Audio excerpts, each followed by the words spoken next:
Halo sahabat trader, selamat datang di channel saya Matias Putra, yaitu channel yang selalu memberikan pencerahan seputar dunia trading seperti forex, gold, indeks, dan lain-lain. Dan jikalau nanti Anda merasa channel ini bermanfaat, silakan subscribe, like, dan share untuk teman-teman Anda. Selanjutnya silakan nikmati video ini.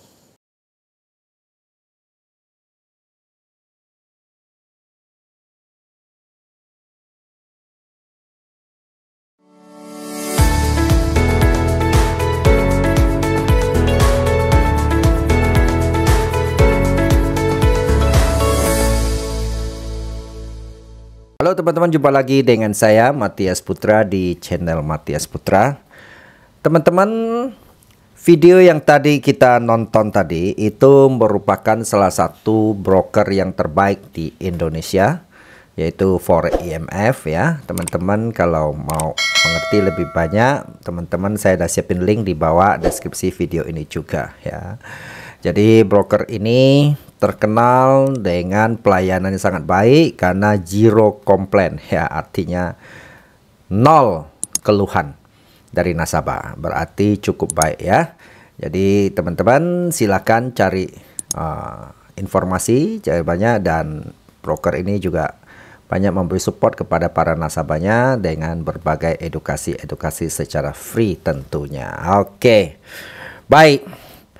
Teman-teman, selanjutnya kita akan melanjutkan dengan market structure atau struktur market. Nah, teman-teman ini penting. Jadi, saya akan membahas struktur market ini sebenarnya sangat komplit ya.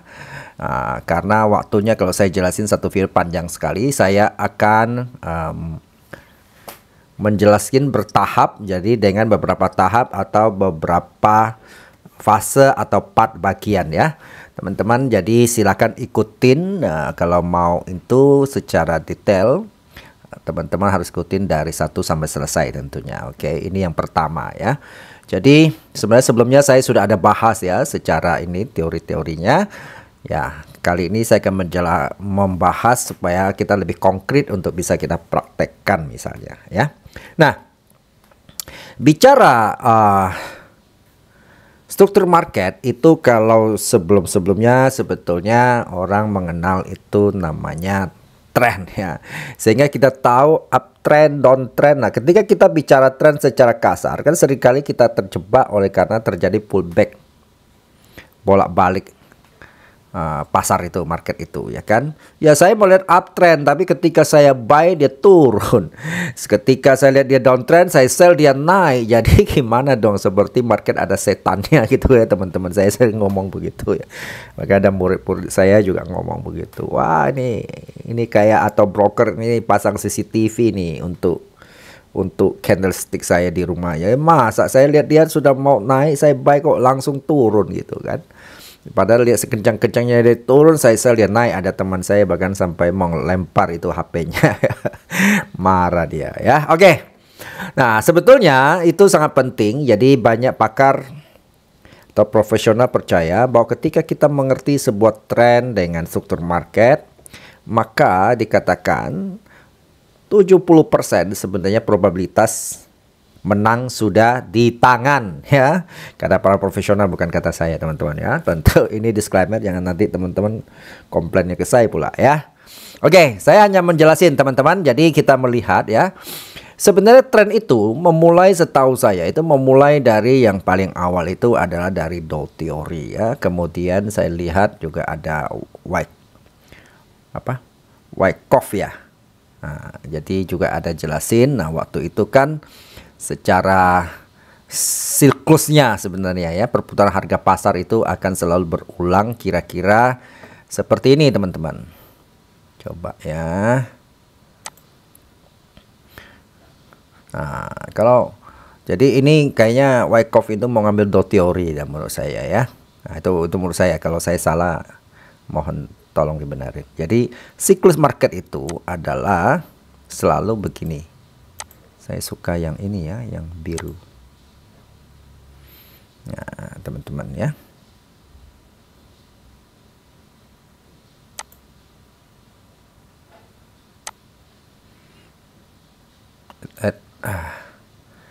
Bentar. Mulai dari ini deh ya. Dari down misalnya ya. Jadi nanti saya jelasin ya. Selalu mutar bolak-baliknya kan begini nih ya.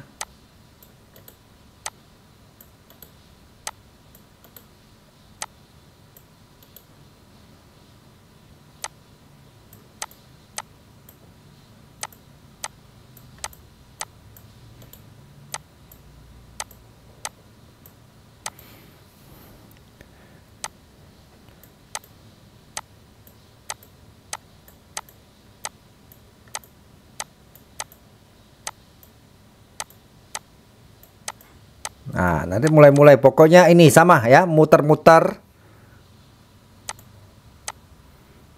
Ya, kalau kita perhatikan market muter-muter kan begitu tuh ya. Nah, ini dianggap ini terjadi distribusi ya, penjualan. Ini di sini pihak sini adalah seller berkuasa ya. Nah, disebut distribusi penjualan ya, baik saham, baik trading forex begitu ya. Nah, kemudian di sini ini kan kalau di sini kita menyebut ini downtrend ya kan. Nah, di sini terjadi apa? Akumulasi ketika penjualannya barangnya mulai habis kali atau buyer mulai masuk ya kan. Nah, dia lihat ini sudah murah, lalu ini adalah fase sering kita menyebut ini sideways ya. Jadi ini sideways katanya ya, ini ya bolak-balik harga ini mulai akumulasi ya, pelan-pelan akumulasi oleh buyer ya, pembeli. Kemudian ini lalu terjadi break, ini disebut maaf misalnya ya. Jadi ini buyernya mulai berkuasa, harga mulai naik, ini adalah kita menyebut di sini adalah fase uptrendnya, oke. Nah, kemudian sama di sini terjadi apa ini ya, distribusi ya, mulai ya, mereka mulai take profit, kemudian seller berkuasa lagi, lempar lagi harga ini sideways-nya di atas, kemudian ini downtrend. Nah, putar-putar kan begitu-begitu saja ya, oke. Nah, sekarang dengan putar-putar begitu itu kan kita akan membahas secara detailnya ya kan, ya gampang aja ya kalau lihat kayak begini kan ya, oke. Nah, sekarang teman-teman kita akan membahas secara detailnya. Dari gambaran besar itu kita akan melihat mulai dari gambaran kecilnya. Nah, teman-teman, kali ini kita melihat ya, saya akan memulai dengan cara yang memulai tren itu secara simpel dan sederhana dulu. Nah, kalau kita lihat tren itu menurut teori sebenarnya, katakan kita memulai harga pertama, teman-teman lihat itu naik ya kan. Nah, kemudian kan harga naik nggak naik terus kan, nggak kayak orang panjat pinang ya. Orang panjat pinang aja yang kalau 17 Agustus masih ada yang kadang-kadang juga nggak sampai turun lagi ya. Jadi terjadi turun ya kan. Nah, teman-teman itu kan bermula dari sini. Nah, jadi di dalam gelombang, kalau menurut teorinya Elliott Wave, teman-teman, bahwa harga itu yang di sini, harga ini massive move ini ya, atau disebut apa itu, impulsif ya, oke ya. Nah, impulsif itu harga tren kencang naik nih. Nah, biasanya setelah dia kencangnya naik itu pasti akan terjadi namanya koreksi. Nah, ini adalah koreksi. Kenapa ada koreksi? Oleh karena orang beli terus, dia pasti ada orang take profit ya. Ada orang ambil untung, saudara. Setelah untungnya lihat gede naik. Kemudian setelah itu ya, lalu apalagi setelah dia ambil untung, wah dia lihat ini sudah mulai murah ini, boleh beli lagi nih kan. Apalagi orang kalau sudah untung kan biasanya ya biasalah sifat manusia ya kan. keserakahan. Ayo kita beli lagi, katanya ya. Lalu apa yang terjadi teman-teman? Harga itu mulai naik lagi. Didorong naik lagi. Nah, kita lihat ya. Break. Nah, muncul impulsif lagi. Ya. Atau motif misalnya ya. Nah, ini sama ya, impulsif, motif sama. Nah, sehingga setiap kali ini terjadi motif lalu korektif kan hanya ada dua kan ya. Itu kalau kita lihat secara prinsip tren itu, ya kan? Naik kencang lalu koreksi, naik kencang koreksi, ya kan dia nggak langsung lurus seperti tadi saya bilang kayak pohon pinang itu kan. Nah ya dia pasti ada koreksinya. Nah itulah market ya. Nah menurut dot teori ini, nah kalau lihat kayak begini, ini secara confirm ini adalah calon buat kita beli gitu loh kan. Oke. Nah, makanya kadang-kadang lalu setelah ini terjadi apa? Koreksi lagi. Oke, ini saya kasih merah yang koreksi. Oke. Nah, apa yang terjadi? Jadi kalau kita tarik lalu sama prinsipnya lanjut lagi kan kalau tren itu masih kuat kan?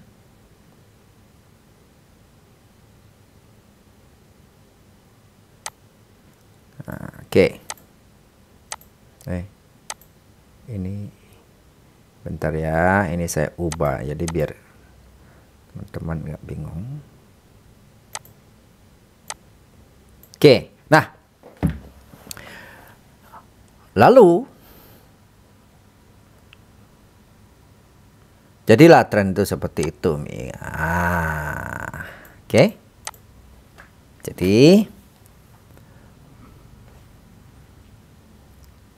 menurut dot teori bahwa ini adalah potensi buat buy ya. Buy di mana kita koreksi ya, maka banyak orang pakai dot teori dengan trend line ketika terjadi kayak begini pertama dan kedua. Nah, dia tunggu sampai di sini harganya.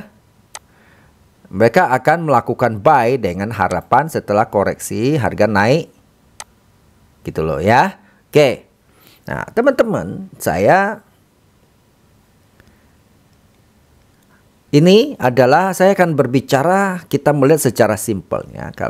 Kapan kita mulai melakukan action? Kalau saya akan melakukan action sebelum ini terjadi ya. Jadi saya akan lakukan lebih awal di sini. Nah, saya akan lakukan mulai dari sini misalnya ya. Ketika ini, nah koreksi ini mulai. Jadi saya akan memulai kalau saya ketika dia sudah muncul kayak begini ya, ada orang mengatakan ini apa ini lambang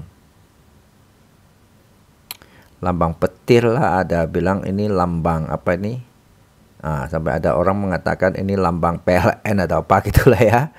Oke, nggak apa-apa, terserah mau istilahkan apa ya, mau istilah lambang singkong juga nggak apa-apa, yang penting ngerti kan teman-teman ya. Oke, nah kalau saya akan melakukan fase-fase melakukan pembelian ya, saya mau lebih cepat misalnya ya, agresif ya. Jadi wilayah-wilayah dari sini sampai di sini ya, saya akan ya mulai melakukan pembelian batas ini. Tapi kalau dia sampai jebol ke bawah ya, batasan resiko saya di sini, berarti trennya berubah kan? Oke, nanti ya kita lihat ya. Sebaliknya saya akan berbicara mengenai sebaliknya. Kalau downtrend gimana? Ya downtrend ya sebaliknya teman-teman ya. Jadi harga itu misalnya turun. Ini motifnya apa? Impulsif wave-nya ya atau gelombangnya. Lalu apa yang terjadi? Koreksi kan?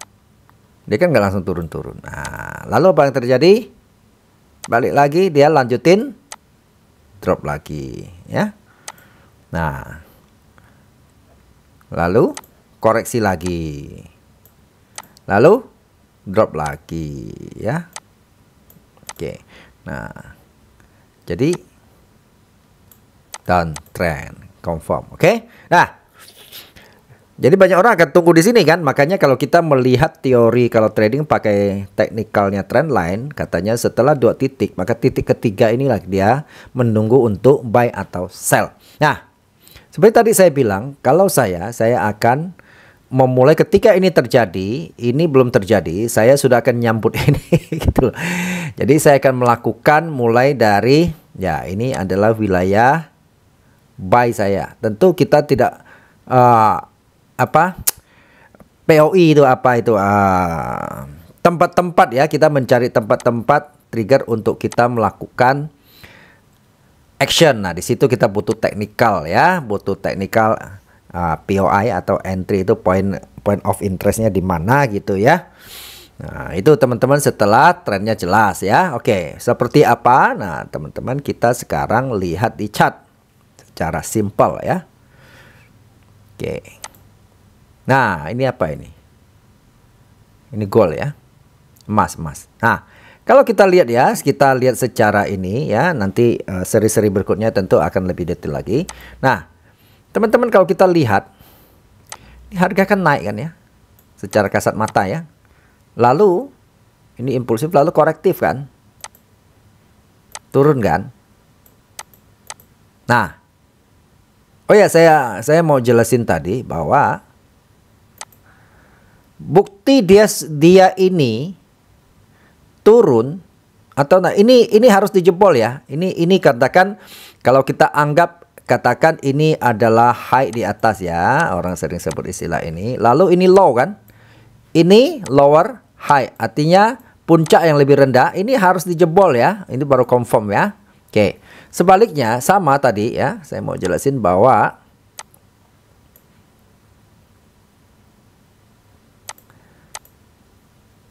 oke, saya nggak usah warna-warni, ini contoh. Makanya kalau ini low, ini high, ini higher low, maka ini harus dijebol ya, baru confirm ya. Nah, orang menjebol ini break of structure. Nah, bahasa kerennya ya, artinya ya break resistant atau ada puncak yang dijebol. Oke, kita kembali ke sini. Maka kita lihat, ini kan low, ini high. Oke. Lalu harus ada puncak lebih tinggi atau lembah yang lebih tinggi. Maka ketika ini kita gambar. Tuh. Lihat. Teman-teman. Apa yang terjadi? Ini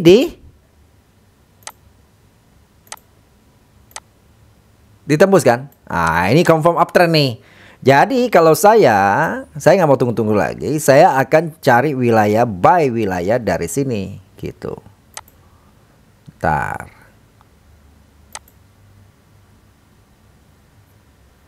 Cara ininya di mana itu ya? Oke.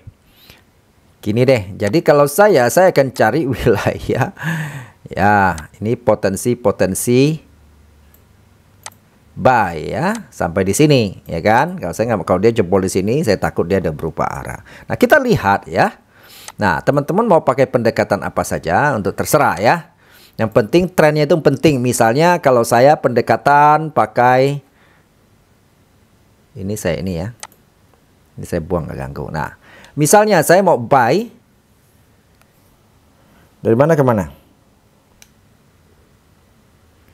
Misalnya saya mau buy, kalau saya misalnya price action supply demand. Ini ada demand zone misalnya ya. Di kotak ini saya ambil kotak ya. Saya lihat nih ya, teman-teman perhatikan. Nih, rally base apa? Rally base rally. Jadi kalau saya buy di sini,